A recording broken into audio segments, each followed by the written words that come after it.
Polo Ramírez y Francisco Aravena. Bueno, estamos ya con Francisco Aravena acá en el estudio, finalmente. Aquí estoy.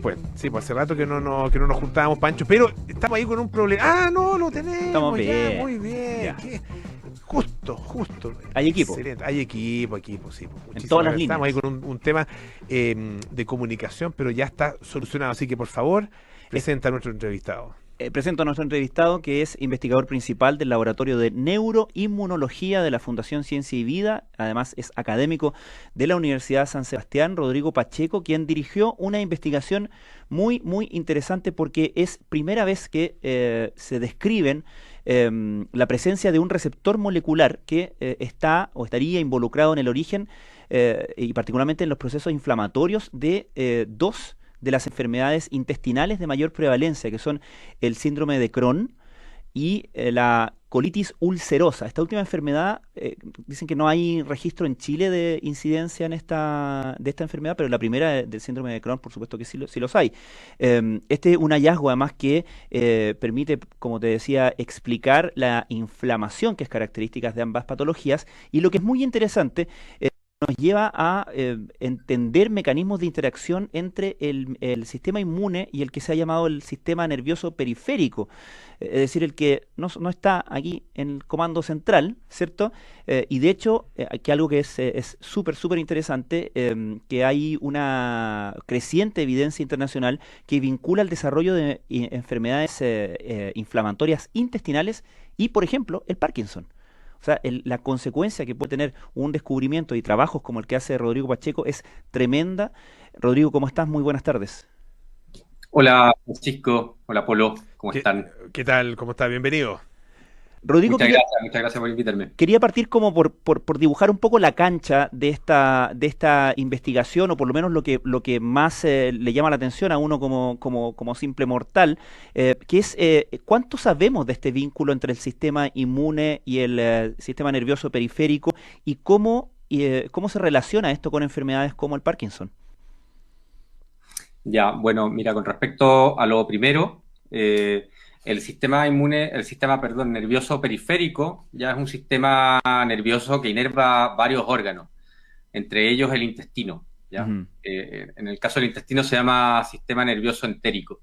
Y este sistema nervioso entérico produce más de 30 tipos de moléculas diferentes con las que se puede comunicar con otros tipos de células diferentes al sistema nervioso, ¿ya?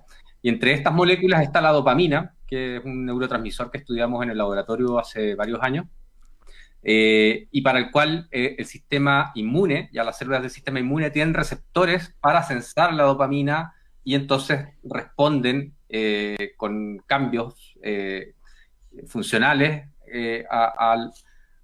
ante la dopamina, ¿ya? Y resulta que en la enfermedad inflamatoria intestinal hay una fuerte reducción de los niveles de dopamina en el intestino, ¿ya? El intestino es una de las fuentes más grandes de dopamina en el organismo, y resulta que cuando hay inflamación intestinal, estos niveles de dopamina bajan abruptamente, ¿ya? Y eso hace que el sistema inmune cambie el tipo de receptor de dopamina que se está estimulando, y eso hace que cambie su comportamiento, ¿ya? En condiciones de salud, los niveles altos de dopamina que hay en el intestino hacen que el sistema inmune se comporte de manera tolerogénico, quiere decir que es un sistema inmune más inmunosupresor de la inflamación. Pero cuando bajan los niveles de dopamina, se estimula un tipo de receptor de dopamina en especial, que hace que el sistema inmune se vuelva muy agresivo, muy inflamatorio, ¿ya? Ese es un poco así, a grandes rasgos, la cancha donde nos movemos ¿Y el vínculo con el Parkinson? El vínculo con el Parkinson, bueno, sí, mira, resulta que en la enfermedad de Parkinson hay diferentes evidencias que sugieren de que la enfermedad de Parkinson comienza en el intestino, ¿ya? Primero que todo, hay estudios que correlacionan las enfermedades inflamatorias intestinales con la enfermedad de Parkinson, ¿ya? Es decir que se han hecho estudios con mucha gente, ¿ya? un número muy elevado de pacientes, que han mostrado que si tú tienes enfermedad inflamatoria intestinal, estás en riesgo de desarrollar Parkinson en el futuro, ¿ya? Otra cosa que se suma a eso es que en los síntomas tempranos de la enfermedad de Parkinson hay una serie de problemas intestinales, ¿ya? Incluida la pérdida de neuronas del sistema nervioso entérico en el intestino, antes incluso de que los pacientes desarrollen problemas del movimiento, que son los problemas característicos que en realidad se desarrollan ya cuando la enfermedad está muy avanzada. También, por ejemplo, hay estudios, ahora último, desde el año 2017 más o menos en adelante, han salido muchos estudios que asocian a la composición de la microbiota, es decir, todo el conjunto de bacterias que vive ahí en el intestino, tiene una composición muy precisa, y resulta que si esa composición cambia en individuos genéticamente susceptibles, ese cambio de composición de las bacterias desencadena el desarrollo de la enfermedad de Parkinson. ¿Esto es exclusivo de esta vinculación es exclusiva de la enfermedad de Parkinson o también se ha descrito en otras enfermedades neurodegenerativas? Esta relación que tiene el desarrollo de la enfermedad con la composición de la microbiota se ha descrito en otras enfermedades también, ¿ya? En Alzheimer, en esclerosis múltiple y también en enfermedades autoinmunes, ¿ya? Como la artritis reumatoidea, el lupus, la diabetes. Estamos conversando con el doctor Rodrigo Pacheco, que es investigador principal del Laboratorio de Neuroinmunología de la Fundación Ciencia y Vida, académico también de la Universidad San Sebastián. Rodrigo, vamos a tu investigación en este contexto que ya describimos. ¿Cuál era qué se asumía, cómo se explicaba los procesos inflamatorios del mal como el de Crohn y la colitis ulcerosa, perdón? ¿Qué viene a cambiar en el fondo el descubrimiento que ustedes hicieron? Ya, perfecto.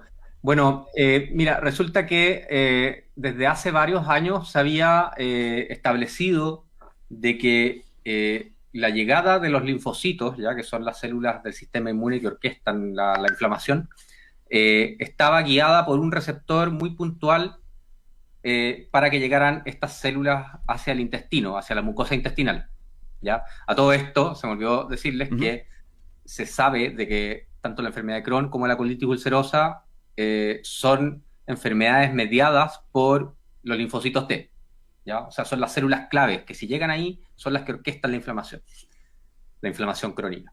Entonces, se sabía desde hace tiempo de que había un receptor, ya, que se llama CCR9, que era el que llevaba a los linfocitos T al intestino. Pero resulta que nosotros encontramos en el laboratorio de que realmente no era ese receptor el que llevaba a los linfocitos al intestino, sino que ese receptor era parte del receptor real que llevaba a los linfocitos al intestino, ¿ya? Entonces lo que encontramos nosotros es que en realidad es un complejo de proteínas formada por dos receptores que también pueden existir como receptores por separado. El módulo molecular que lleva a los linfocitos al intestino, ¿ya? Es un receptor formado por este CCR9, pero también formado por un receptor de dopamina. Entonces, este complejo molecular formado por dos partes, lo que sensa es una molécula que detecta el CCR9, pero también sensa la disminución de la dopamina en el intestino. Entonces, solo cuando ocurren estas dos cosas de manera paralela, es cuando este sensor dual, digamos, lleva a los linfocitos al intestino y promueve la inflamación intestinal. Y de hecho, bueno, nosotros estudiando la interacción ya más a nivel molecular de este receptor dual, estudiamos cómo interaccionaban ambas partes y desarrollamos moléculas que eran capaces de separar el receptor en sus dos partes. Entonces vimos que cuando separamos este receptor en sus dos partes, inhibimos la llegada de los linfocitos al intestino y así también inhibimos el desarrollo de la enfermedad. Rodrigo, quería volver un poco al vínculo de las enfermedades intestinales con otro tipo de enfermedades, ¿no es cierto? O de padecimiento, de síndromes que uno en una primera instancia no los relacionaría jamás, ¿no es cierto? Pensar que, tal como tú lo describías, el Parkinson puede empezar o comenzar en el intestino, es como no es algo que uno lo piense así de manera muy, no sé, repentina, ¿no es Intuitiva. cierto? Intuitiva. Pero esto finalmente, ¿cómo lo vinculamos con nuestra vida, nuestras actividades corrientes, por ejemplo, alimentación? Al hablar de intestino, no puedo dejar de vincularlo obviamente con lo que ingerimos, ¿no es cierto? Claro. Finalmente, uno puede establecer ese vínculo, de qué forma, y en ese sentido, el factor ambiental, ¿no es cierto?, empieza a ser muy relevante para la aparición de cierto tipo de enfermedades. Sí, claro, por supuesto. Eh, Mira, hay estudios que muestran precisamente en Parkinson, que han mostrado que la composición de la microbiota que cambia y que es la promotora para desencadenar esta enfermedad, es una microbiota que produce cambia la composición de unas moléculas que produce esta microbiota, que se llaman ácidos grasos de cadena corta, ¿ya? Y estos ácidos grasos de cadena corta son producidos por la microbiota cuando nosotros comemos alimentos ricos en fibra, ¿ya?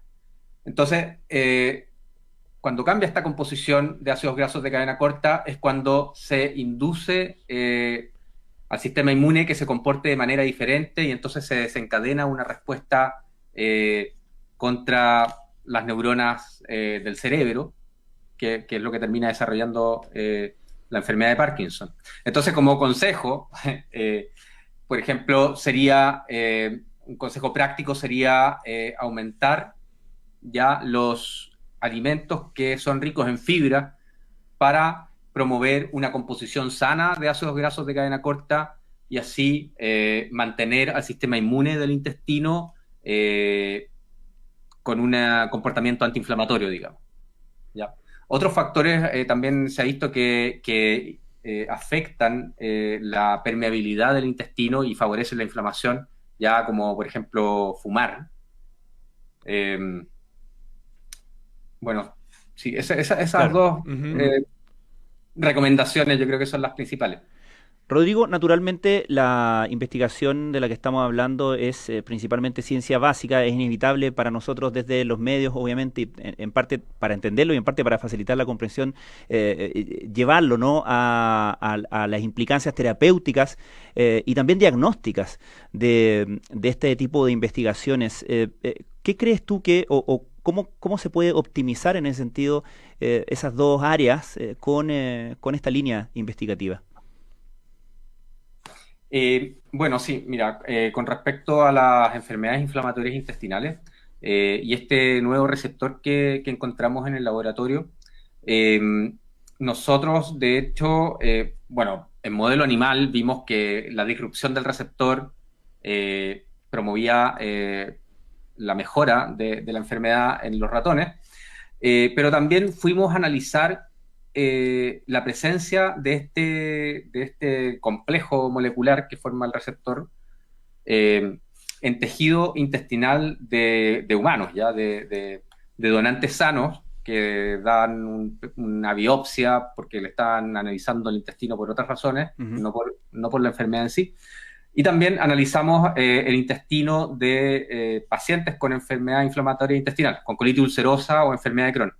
Y vimos que efectivamente, si tú comparas a la gente sana con la gente que tiene la enfermedad inflamatoria intestinal, hay un aumento muy notorio de la presencia de estos receptores, ¿ya? De este receptor dual. Y de hecho, si tú comparas un sector sano del intestino de un paciente con enfermedad inflamatoria intestinal, comparas un sector sano del intestino con una lesión del intestino, también hay un aumento en la lesión de la presencia de este receptor en comparación al segmento sano, ¿ya? O sea, hay una correlación muy evidente de si hay una lesión de inflamación en el intestino, hay más receptor. Entonces, eso tiene las implicancias de que este receptor, la identificación de este receptor podría utilizarse potencialmente como una herramienta diagnóstica.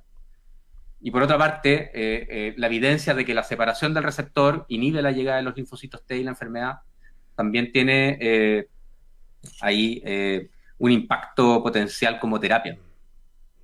Perfecto, le queremos agradecer muchísimo al doctor Rodrigo Pacheco, investigador principal del Laboratorio de Neuroinmunología de la Fundación Ciencia y Vida, y profesor además académico de la Universidad San Sebastián. Rodrigo, muchas gracias, que esté muy bien. Muchas gracias. Muchas gracias a ustedes, un gusto hablar con ustedes. Igualmente. Pancho, hasta el jueves. Pues. Hasta el jueves. Sí, pues, sí. muchas gracias por estar Quédate acá. acá por si acaso, ¿eh? Quédate por aquí. Sí, vamos a escuchar esta canción, yo creo que te va a gustar.